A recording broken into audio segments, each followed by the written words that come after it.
Hello, and welcome to the campfire. I am Zen, and this is my co-host, Vicar. Hello. And tonight, well, we bring you the first proper episode where we'll be actually dissecting, well, actual politics, and not just me dabbing on people on Twitter. Then again, these days, dabbing on people on Twitter seems to be the majority of politics. Yes, very true, very true. But tonight, we wanted to start the podcast off with, how to put this, a glossary. Because one thing you realize when you start getting into politics, I used an analogy a long time ago that politics is a lot like comic books. In that it's very hard to get started. Because it's been going on for so long, and there's so many layers to it, that you need to, read an entire essay of essays just to, be able to get into it. I mean, you pick up a Green Lantern book, and already there's, 50 characters that are already characters with their own, histories and backstories to them, and there's all these terms being thrown around. Oh, the lanterns, the orange lanterns, Krypton, and it's hard to just, to fill up to Franco. It's hard to just jump into it. So tonight, we'll be offering you a glossary of terms that is regularly used in political discourse, but it's never really paused upon and defined. So, we start off with a simple one, but it sets the tone of what we'll be discussing. So first off, we start with anecdote.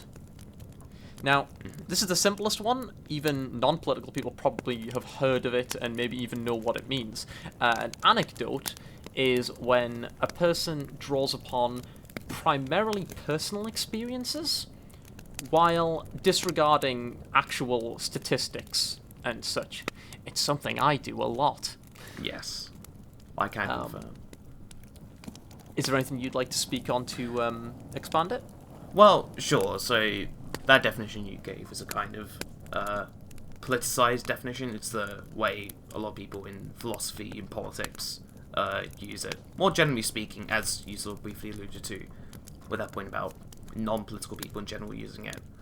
An anecdote refers to a kind of short or, I guess, funny, sometimes funny, sort of a personal account that isn't too sort of rigorous in its facts, which sort of links into that more politically precise definition. But otherwise, the two ideas are the same. The two definitions are very similar. Yes. So, a nice simple one to start off, but we're gonna immediately go to a much more regularly used and admittedly a useful term. But when you start watching political videos and it gets thrown around about 5 times and they're never pausing, it took me a while to figure this one out. Because I had there wasn't much to figure out, but it took me a while for me to finally put the video down and just be like, right, I need to Google what the hell this means. So next is partisan. Now, this is one that tends to come up a lot, and I guarantee you'll have seen it happen. When somebody is engaging in partisan behavior, that means essentially they are agreeing with people that have the same politics as them, or they are in the same group with, even though by all rights they probably shouldn't be agreeing on the point. So, to come up with an example, let's say a group of people are normally very anti-war, but because somebody in their political party is trying to champion some kind of war, they decide to go, yes, this war would be very good. And it's blatantly a contradiction of their beliefs, but because of the way that politics is, someone on their side is doing it, so it's fine. Yeah. I mean, Zen, all they're saying is, just give war a chance. Just give war a chance! Exactly. Please, I need to keep the Metal Gear Rising posting to a minimum. Well, apologies. There will be blood shed. I am just hyping up the eventual episode on the politics of Metal Gear Rising Revengeance. Stay tuned. Oh. You guys will love that just because it's going to be filled with me making quotes. It'll be a smash hit. One day. But yes, yeah, is there anything else you want to discuss on Partisan? I mean, sort of an aside, for people who are curious, there is an alternative meaning of partisan, which refers to sort of essentially the equivalent of freedom fighters or militiamen who sort of fight in irregular warfare, which means they have weapons, obviously, but they don't, and they obviously use military tactics, but they're not part of a very organized group of fighters. There might be a link between that sort of definition and what we're talking about, in the sense that partisans are very dedicated to a national cause, like kind of a national resistance. We saw a lot of partisan fighters in Yugoslavia during the Second World War when Nazi Germany occupied them. And so likewise, the political partisan will sort of be fervently sort of pro their party, and they have a kind of allegiance which is unshakable and unwavering, and at some points even seemingly irrational. So, although not necessarily, the case sometimes they just really like their own party, there's a bit of leeway as to the connotations, the exact connotations of what it means to be a partisan. But nevertheless, generally speaking, there's this very great devotion to a party, quite unshakable, and isn't tempered by prudence, sort of self-interest pragmatics or whatever, or any other considerations. Sadly, one way I've seen it kind of get misappropriated into a different term is I've seen a lot of people describing partisanship by calling it patriotism.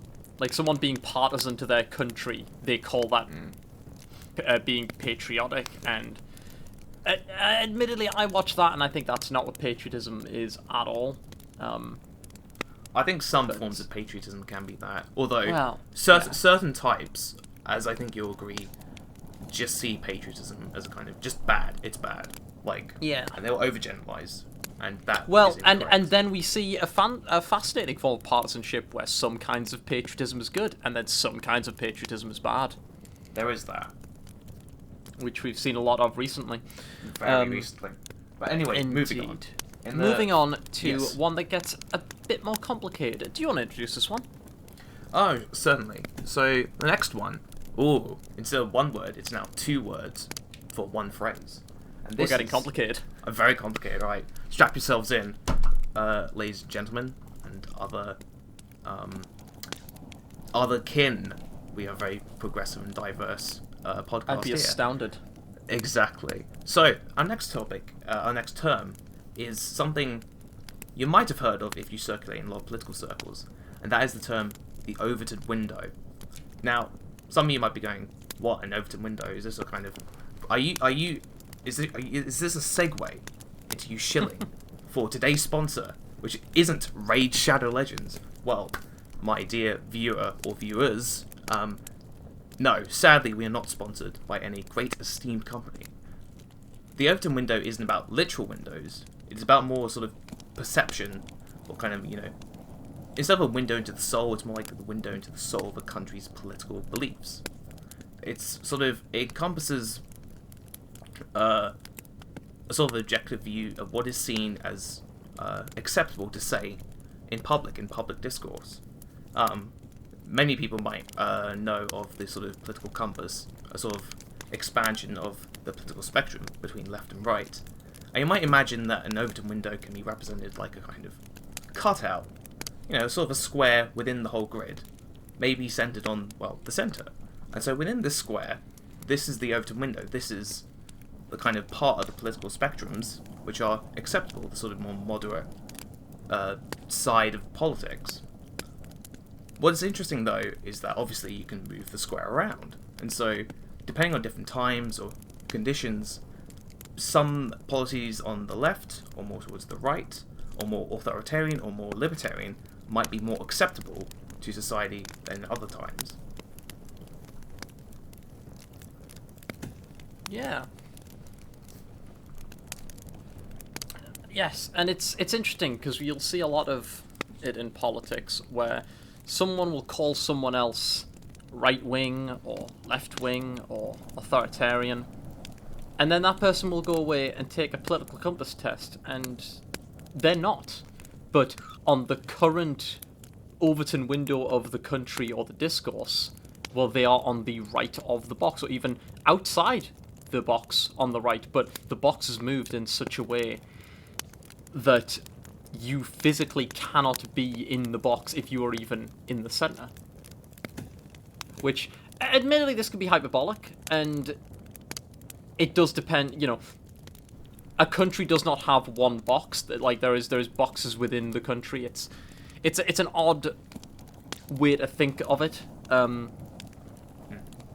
But this is just, it's something to bear in mind when you hear someone accuse someone else of their political beliefs, and if that person denies that, that's not necessarily them lying, and it's not even necessarily the first person lying about them. It's just that they're both operating on such different belief structures that they just get confused. It's a tragic thing, to be honest. The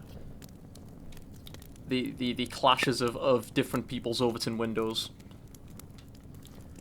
Well, I guess, building on that, so kind of the reason why these sorts of clashes might be so vitriolic and there's not very much understanding is because politics seems to be very based on people's individual personalities. And that's something that, figures like Partisan have sort of observed, that personality and politics are very tied together, so a lot of the political beliefs people have are based off their kind of personality traits, whether they're sort of open or more closed and sort of inward-looking, whether they're agreeable or disagreeable, conscientious. Yeah, conscientious or not. So all these factors, which are very fundamental to the way a person conducts themselves and thinks about the world, are also very closely tied to how they see the wider world and the processes behind it, which include human processes like politics. Yes. So, those were the three that I had prepared myself. Those were the three that I found I had to look up a lot when I first got into sort of political discourse. But Vicar himself brought quite a few to the table. So we're going to see if we can work through a few of these. Yeah, those three were the only ones I brought to the table. Wow. So we'll be let's do you want to introduce the first one? Because this is something that it's probably one of the ones where it's not just that you don't know it, but you think you know it. Many such cases. Yes. Do you want to? All right. Yeah. So sure. So this next term that's coming up is it's another double word special. Hope you guys are still strapped in. So this term is now we're moving away from more general concepts to something still somewhat general but a bit more focused, something that's a bit more topical in the sense of you're maybe more likely to hear it in the news or in sort of encyclopedic articles or even in the platform of political parties in their manifestos. And this is a phrase which describes a particular ideology which has been common within the past century in the Western world, and that is social democracy. Now, social democracy got two bits to it, social and democracy. And so, Zen and I, we're probably going to look at what these individual terms mean and how they fit together, and what are the implications of this sort of phrase and the ideology, and perhaps how it links to perhaps a similar word, socialism. Do you have any other comments before I dive in? No, you're doing great. It's making it very obvious that you're the one who's, been in higher education. Oh, well. Trust me, I did not learn any of this. I mean that in a complimentary way. No, trust me. Not in the way most people would take that. No, trust me. I did not learn any of this in my higher education. So, Oh, no, I just mean your way of putting across information. That's all. Well, I try. Although even that, barely learn skills from secondary school, even university. So, anyway. Moving on. Social democracy. Essentially, it's been a popular sort of phrase being used from about the post-war era, that's the Second World War, to this very day.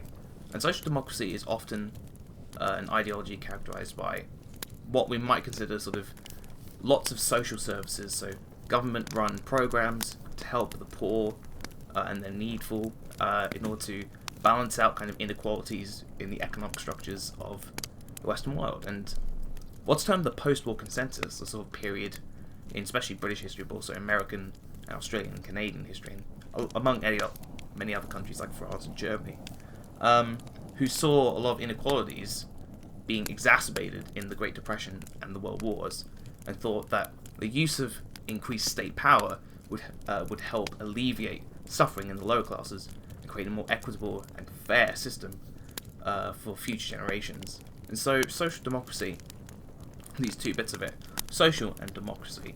So social refers to society, the kind of voluntary or sort of aggregate of all the people that make up the body politic, social, society, the nation, the collective even, you might say. And democracy sort of implies the sort of this collective having a say in government as well, because social democracy builds upon the growth of democratic structures since like the 1800s and into the 1900s in especially the Western world that give the lower classes a say, or at least more of the lower classes a say in the political running of the country through an increase in enfranchisement, so more people can vote, as well as other popular initiatives like sort of referendums and recall elections as well were popular with early social democrats. And so you combine these two together, and what you have is this idea that more people who are not just party elites can participate in the political structures of society as well as the economic ones, because they have been lifted out of poverty, as it were. At least that is the intended goal of honest social democrats, shall we say. Now, admittedly, one should bear in mind that elites is already a bit of a charged word. Of course, as many things are in politics. Yeah. So, many years ago, so a lot of people talk about giving women the vote, but what one should remember that a long time ago, not all men had the vote. It was in Very fact true. that landowners were those with the vote. And, even nowadays, a landowner is not necessarily someone who is an elite. You can buy a small patch of land for just a few pounds. It's actually how you get those sort of phony lordship plaques that are technically legal online. You buy essentially a few square feet of land in Scotland, and that makes you a lord.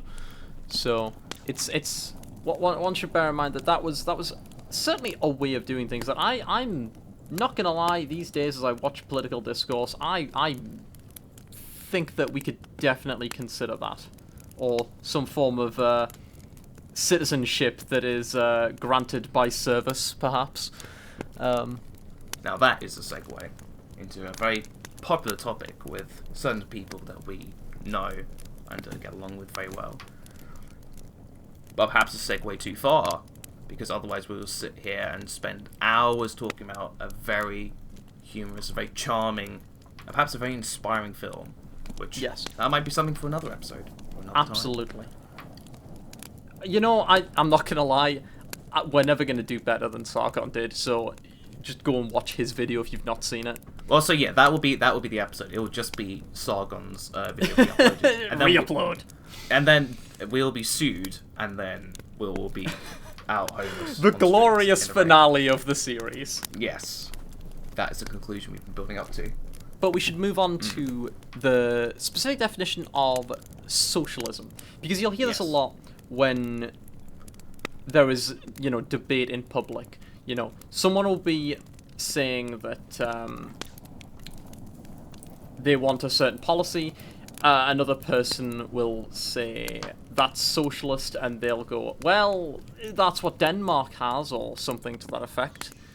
And, well, you're the more learned one, Vic. Do you want to take that one apart? Well, that is a whole can of worms. and another whole can of worms. In fact, there's a whole meal of worms that you've just described. True. Where to even begin? So, I guess one way of starting this is to sort of put forward the idea that socialism and social democracy are related to each other. And through the evolution, like through the decades of social democracy and how it's been implemented, various social democrats have been more or less aligned with socialism. You might be saying, okay, how are you defining socialism? So that is another whole meal of worms. Maybe we could even do another mega episode special for that one, because that is very contentious. But I feel like a way of defining socialism is obviously the kind of basics of, like, you know, the workers control the means of production, which sort of means, like, sort of, again, lower classes who put into society, who labour away and they work hard, they should be able to control and make decisions about the places they work in, and by extension, government as well. But this goes a bit further than what we said about social democracy, because it's not just they get to say, but they own the sort of workplaces, the state, and so forth. Now, in practice, a lot of variants of socialism have simply devolved into the state owning, you know, various factories, nationalising factories, handing them over to state control, as well as other industries, and controlling and monopolising the political process in the name of the public, you know, air quotes that you can't see. And it bears mentioning that, of course, this is generally even worse than some rich guy, you know, owning the factory, because there ain't that much you can do against the government, whereas one guy who owns a factory, you can do a lot to him. Yes. So, it's, you know, as much as people talk about privatization, it's not always, in fact, it's very rarely an upgrade. Yeah, it's very true. So now that we have a kind of very basic operative definition of socialism, which for the purposes of this episode, I think works well. You could say they're kind of similar. It is kind of similar to social democracy, except there's less of a radical element which seeks to totalize its control over, you know, all of the economy, all of the political structures, over all of aspects of everyone's lives. But nevertheless, so a lot of social democrats, well, admittedly, and you can find this in a lot of resources, you know, encyclopedic references and so forth, which are not biased against social democracy, but sort of say a lot of socialists recognize social democracy as a kind of way to slowly implement socialism. So you sort of advocate for lesser policies like, oh, we'll expand the welfare state, we'll increase childcare support by X amount, we'll do this, we'll nationalize this specific failed industry, but we'll keep other private industries going. They use these tactics in order to slowly and incrementally increase the amount of state control over the country over time. And so a very significant portions of social democrats in the post-war era in a lot of Western countries were socialists, Fabian socialists we might call them, who simply wanted to slowly sort of increase state control and thus slowly bring the country towards socialism. But that ties the difference between social democrats and socialism. There is a difference, although there's overlap. Yeah. It's like a Venn diagram. That's what I'm saying. That clearly shows the differences. What one socialists tend to be moving towards an end goal, whereas social democracy tends to more just be a kind of like a general procedure of what they think is right. Is that? Would you say that's fair? Yeah, especially in the more moderate elements of social democracy, which ties into the mention of Denmark. So essentially, I think when I said that, I think it's Denmark. It's always one of the Scandinavian countries. That's the thing. So various people say Denmark or Sweden or Norway or or Finland, any Scandinavian country. They all blend together for me. I fail at geography. Well, to be fair to you, they were all united under one political union for many centuries in the Kalmar Union. So it's not too bad to say that. But nevertheless, just quickly,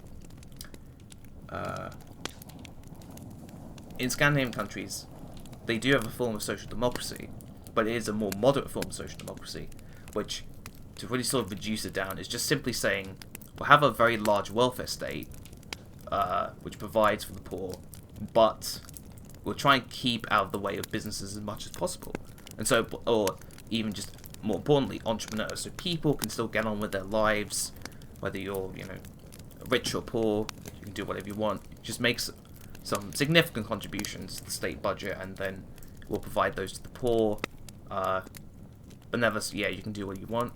Or, well, you can do a lot of things to sort of increase the sort of entrepreneurial capital capacity of the country, and then we'll still provide for the poor. So that's a more moderate form of social democracy, which is what is sort of pursued by Scandinavian countries, but is not the totalizing sort of goals of socialism, as you sort of mentioned earlier, where it seeks to have the state control every aspect of people's lives, to nationalize every industry, to have everything mandated, sort of forced medical insurance, or like single-payer healthcare systems for all, with no competition from private sources. It's not like that. It's just simply big welfare state. Yeah. So, talking about the welfare state, maybe we should shuffle on to our next term. And it's time for an upgrade from 2 words to 3 words, depending on how you think about hyphens. Is Spider-Man 1 word or is it 2 words? There's no space there. It's just a dash. We will be talking about Trickle-Down Economics. Oh, I can hear the raindrops trickling down on my rooftop right now. Ooh, I can feel all heavens that are money trickling down. The money that's coming down to us. Liquid gold. God's divine presence and wealth is trickling down all over our houses. Thank you, Lord. You made that a lot more weird than I expected. It's not weird. We're just accepting Christ's love and God's love into us. There's nothing weird about that, Zed. Yeah. God's just splattering his love all over your face, all over and inside. You're just being a very degenerate and godless heathen. Some certain people that we both know would have very special words for you on this topic. But anyway, it's true. But anyway, moving on. Oh, dear. That's such a subtle reference. I love it. Right, trickle-down economics. So, my understanding, and stop me if I get this wrong, but let's offer an example of trickle-down economics. So, say you cut a rich guy's taxes. That rich guy now has more money in his pockets. He then has more money to spend in, where he lives. He goes to his local store to buy, a big bottle of expensive wine. Well, now, that money for that expensive wine goes to that shopkeeper. He buys himself a new car. Well, all of the workers who put work into making that car, and the people who sold him that car, and, well, the money trickles down to them. And from them to people that they then spend money on. Like, if that shopkeeper then decides to go out for a drink at his local pub, well, the money trickles down to that pub. If if one of the car salesmen employs a maid, perhaps, because he makes that much good money from his car sales, the money trickles all the way down from that rich guy whose taxes were lowered all the way down to the lowest classes, because he has had more money to spend, and thus that money was spent in the community around him, as opposed to just being sent off to the government to do what with. Is that a good example of trickle-down economics and understanding? So, I'd say, based on what I guess you could call sort of economists who would agree with, tax cuts and so forth. I'm not saying is it accurate. I'm just saying is that an accurate example of it. No. I mean, no. What I'm saying is that they'd agree. A lot of them would agree. But I think the reason why I included this phrase is actually because even among proponents of sort of tax cuts in order to stimulate the economy and to allow greater prosperity for all, there are a lot of misconceptions in the way, quote unquote, trickle-down economics works.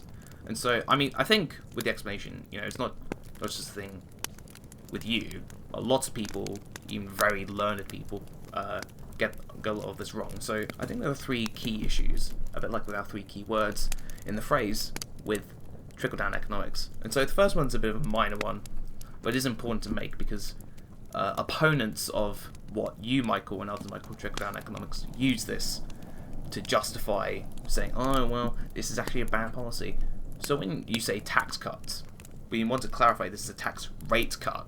So the whole purpose of tax rate cuts is to, again, make sure the person who was being taxed has more money to spend and invest in the economy and to save. But it's a tax rate cut because it's important to emphasize how through this process that we've identified, tax revenues actually increase a lot of the time. And this is part of a phenomenon known as the Laffer curve, which was sort of basically a discovery that, if you sort of cut tax rates, a lot of the time your revenues will actually increase because the revenues of the state, I should say, because if everyone's being taxed less, but they spend a lot more, they can invest that in sort of entrepreneurialism, in new businesses, in new products. That sort of creates a whole load of new jobs, like hundreds of thousands of jobs, and new products, which can all be taxed, even if it's a little bit less. And so the total aggregate amount of money the government gets, is a lot more than it would have done if it taxed more initially. Well, it's something that I've been pondering, and I don't know much about the economy. Because in fairness, not many people do know a lot about the economy because it's a vast collection of people working together. It's literally impossible for one person to just know the economy. But Definitely. one thing I've been pondering, and we should really do an entire episode about taxes, I think. Not like, are they moral, are they good, but just how it all works, because our generation don't get taught taxes at all. Oh, I mean, basically no one does. Well, yeah, but I feel like I should just mention it. No one gets taught about taxes. But what is the point of tax rates? Because surely, no matter what, the government's always going to have that money flow back to them in some way. As where we're looking at this, it's like, no matter what, every bit of money that gets spent, it always loops back to the government. So what is the point of tax rates? What would you say loops back? And where? Well, it's maybe this is just me being a gigantic unconscious proponent of trickle-down economics, but it's as they say, if either a guy pays his taxes and that money then goes immediately to the government, or he takes that money and goes and goes and buys a Warhammer model, and well, the money that would have gone, let's say his taxes are lowered by £100. He goes and takes that £100 and he buys a £100 Warhammer model. Yes, my hobby is expensive. I hate myself. And then that £100, well, a good, what's VAT? I know what it. I know what it is. What's the rate at the moment? Well, it depends. It's again, like UK tax code is very complicated. So some things will cost 5% extra VAT, some 10, some 12.5, some 25. Just let's go an extreme and say that 15%, because it is the peak of luxury goods. It's a toy. Yes. It's a silly expensive toy for grown men. So £15 of that just goes straight to the government. But then the other 85 goes to the store. Well, a good chunk of that goes into someone's wages, which is then taxed. A good chunk of that goes to the company, which is then taxed. What is the point of raising taxes when, if you keep the taxes low, it's still going to get put into taxes? Well, so just quickly, I think it's like a gigantic sieve. Yes, well, I suppose just the issue is that there are a whole bunch of economists and politicians who just don't believe in this concept. And they just believe, if I raise the number, I will get more money, even though experience shows a lot of the time that is not the case. Because, like we said with the partisan definition, a lot of people are very committed to their ideas and are very unlikely to change or sway in their opinions despite evidence to the contrary. They will often be very arrogant about their beliefs because, especially, the ones in power corrupts and absolute power absolutely corrupts. Yeah. So you said there was 3 things Yes. to trickle-down economics earlier. Yes, so the second point is actually just about the name Trickle-Down Economics. This is very important to clarify, is that the reason why I included this term is, chiefly is because the term itself is a misnomer. It's actually used as a kind of smear or slur against what is really called supply-side economics. So I'd say the proper term is supply-side economics, which basically means it's like capitalism, where it was actually created as a term to insult it. Well, a little bit. Capitalism, very quickly, wasn't created by Marxists, as some people on the right, ostensible right, say. Although it was used by Marx, but I mean, very, very, very quickly, the whole point of capitalism, it emphasizes capital, and capital is important to the economy. That's why we have things like computers and microphones and cars. Things we're using to record right now, computers and mics, but also, I don't know, cereal, just food. It's like capital was used to help create all these products. So obviously we don't want to excoriate a term which actually accurately describes what we're saying. That's one thing. But with trickle-down economics, it sort of implies, and this goes on to the third point, which is sort of this idea of like, it's just wealth that trickles down. Well, it's more second point. It's more of a 2.5 point. Wealth is just trickling down from the rich, as what socialists will say, and the poor will get only measly crumbs. And this is capitalism in action. It exploits the workers. It's like, that is a sort of incorrect impression that the workers just get very little from the sort of very little tiny crumbs from the massive profits of their employers. This is also a misconception because the third point, and this is something I didn't realise until quite recently, is that technically the operation of order of how supply-side economics works is a little bit skewed at the start there.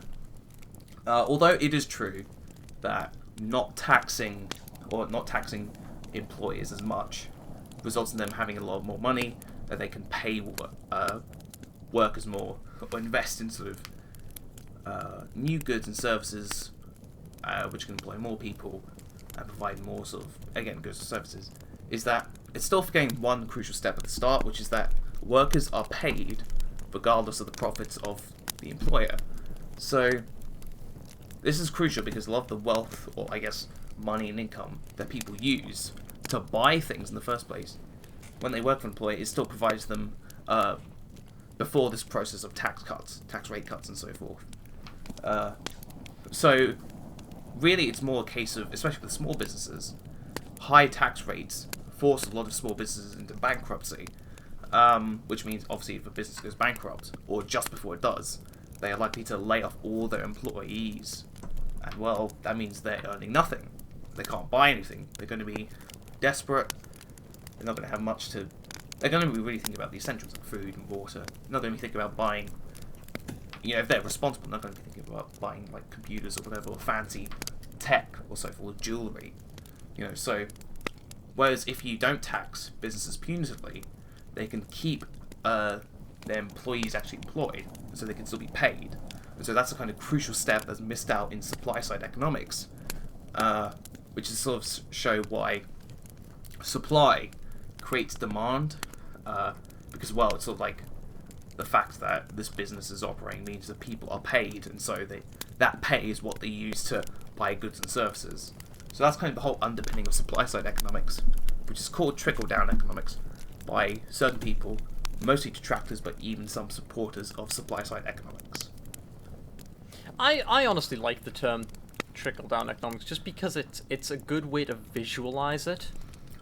Because I mean, even they may use the argument to say, oh, it's tiny like dribbles of it, but it's like, well, yes, but if we're going to use metaphors, rich people are like giants, and thus what is a small trickle of money to them is, well, it's almost an ocean to the worker, the working class. So I don't mind the term myself. That's a pretty good way of reappropriating the term, actually. You know, it's like the it's like the old Alice in Wonderland thing when she becomes gigantic. She cries, and it creates a flood because she's just that huge. Well, that's how I've always pictured trickle-down economics. Because I mean, you know, if we're using metaphors, then might as well use metaphors entirely. Yeah, fair enough. Should we move on to our final term? Sure. Yeah, let's do that. Yeah. So, the final term tonight we'll be discussing is postmodern, because that gets used a lot. And Vic, I'm going to entirely hand this over to you, because I hear this used so much, and I actually don't know what the hell it means. I just, like, it gets used a lot, and it tends to, but my brain can't wrap its way around it, because modern is now. So, I guess it's like the term futuristic, but from a political sense, I assume is what it's being used as, but it's like, yeah, but modern is now, so if it's postmodern, then it's something that hasn't happened yet, but you're going to have to help me with this one. That's fair enough. So, that's actually a very easy way of, like, or an easy issue with the term postmodern, because obviously, going to the whole definition of it, head first, you know, that is the can of worms to end all can of worms. Cans of worms? Yeah, there we go. Got the grammar right there. So, the reason why it's called postmodern is because modern, in this sense, is used in a stricter sense.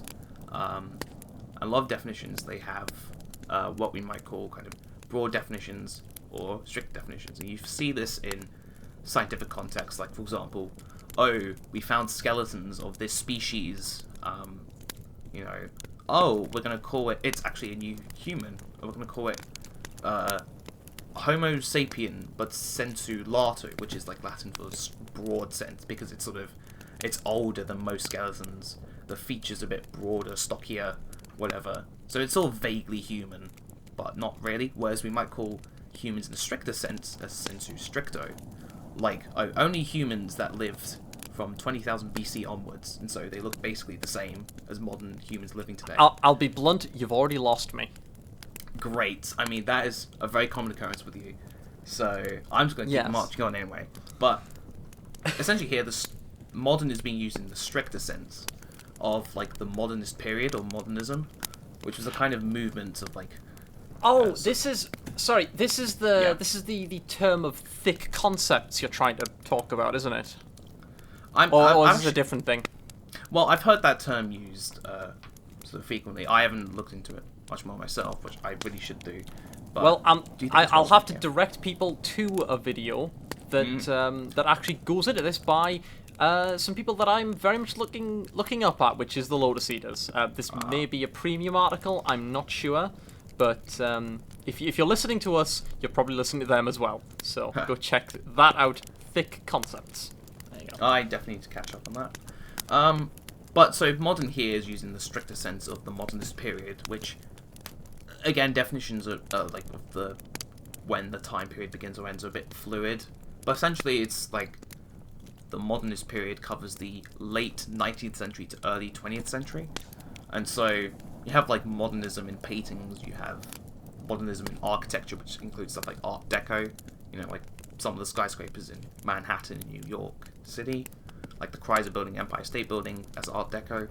You also have modernist political sort of movements, like, yeah, again, like technically fascism sort of adopted some modernist ideas, funnily enough. And futurism, as you mentioned, or futuristic, that was a kind of subset of modernism, which again was somewhat incorporated into fascist architecture in Italy. And that essentially referred to more like the perceptions of what the future would be to many people, you know, as the Industrial Revolution was very mature in a lot of Western countries, like not just Britain, but, you know, and not just America, but also like France, Germany, and Italy, and so forth. So postmodern essentially refers to thoughts in philosophy and the arts that occur after this modernist period. So basically, after the World Wars, lasting until now, essentially.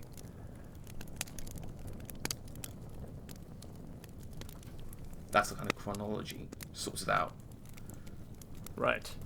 Do you want me to continue on the actual, as I said, the can of worms to end all cans of worms, on what postmodern specifically means?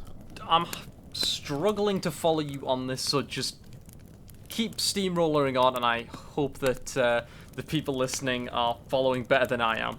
Well, I'll try. So, modernism, like, we have to go back to modernism or to try and understand postmodernism. So, modernism tried to take the kind of, examine traditional ideas about the arts, architecture, philosophy, political thought, and sort of try and re-examine them, reconstruct them, change them about sort of in response to kind of the very rapidly and changing conditions that were sort of from the unprecedented industrial revolution. Lots of urbanization, growth of industries, the sort of, some people call it destruction of like traditional agricultural life and so forth, increasing globalization, sort of the growth of, global connections and so forth, of people going to new far off places.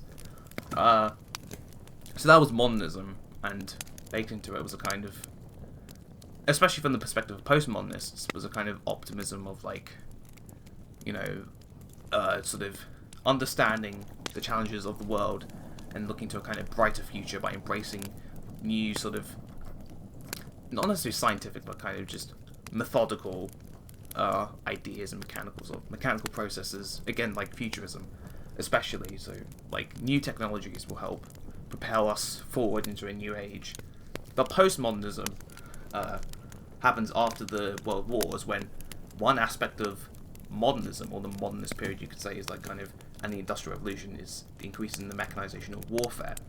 And so the brutality of war, at least in terms of perception, seemed to be getting a lot worse. And obviously the death counts of both World Wars, but especially the Second World War, definitely attest to a kind of objective reality of very devastating, very destructive conflicts, which destroyed the social fabric of many nations across the country, even those that were not necessarily in the heart of the most deadliest fronts. Many nations across the country. Well, technically true, because you have England, Scotland, Wales, Northern Ireland, but many nations across the world. Gotcha. I saved myself there. But postmodernism kind of takes a more negative view of not just sort of traditional forms, but also the kind of proposals that modernism brought to the table. And so postmodernism kind of in some strands, some prominent strands, takes kind of reassembling and re-examining of traditional forms to the extreme by deconstructing them and sort of saying, especially due to the World Wars being so damaging and devastating, like sort of looking at it all and thinking everything's a bit senseless. Nothing really has meaning, because why would it in such a cruel, devastating, destructive world? And so certain strands of postmodernism, which is what a lot of people talk about when they refer to something being postmodern, kind of just emphasize how senseless and meaningless everything is, and they blow up, kind of, in the sense of like, sort of they take apart, systems of logic or whatever, like, this thing, this concept, is this concept because of reasons A, B, and C, and then the postmodernists go, well, no, it's all arbitrary, you're all wrong, da da da da, and then some of them will take that, and because they sort of go, well, this exercise in showing everything is meaningless is also meaningless, they either fall into a kind of nihilistic, kind of, you could say, depression, or they try and substitute this kind of meaninglessness with a sort of very crude, in-baked ideological framework. And a lot of the time those are also extremist ideologies like Marxism or Nazism, as we saw, with various different philosophical figures you might have heard of, like Jean-Paul Sartre, Jacques Derrida, Martin Heidegger, and so forth. I will continue being the brain that is myself and say I've never heard of any of those. Oh, that's fine. Even though I haven't done philosophy, those are usually people you only encounter in, like, philosophy classes, if you're lucky in secondary school, but usually only in university. Secondary schools have philosophy classes? Well, sometimes, depending on the school. Oh man, I am more working class than I ever realised. Oh no. Oh, we'll have to do a whole episode on social class, to explain to all the non-British people. That would probably be a good one. I feel like we should definitely get some guests on for that one. Yes. We shall look into it. We'll get stereotypical aristocrats, like the British are on. Aristocrat. Sorry, my Ssethposting comes out when I have nothing else to say. Why do I do it? Because I'm ADD medication. But yeah, so postmodernism, in a kind of sort of outline or overview. I fear if I tried to explain it anymore, we'd be here for a very long time, and I know I would.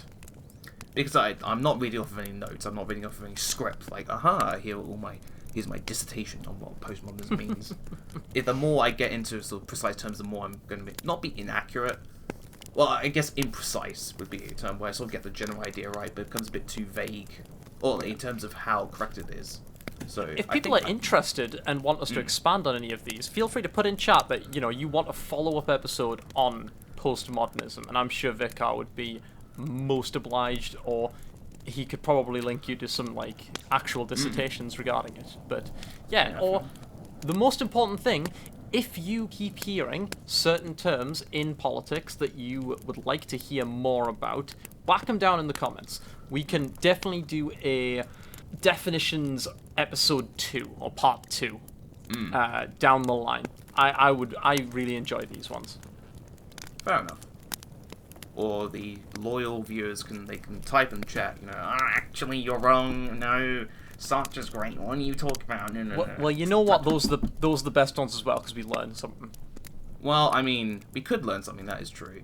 Unfortunately, given the quality of a lot of debate online, chances are the only thing we'll be learning from them is a lot more people than we realised.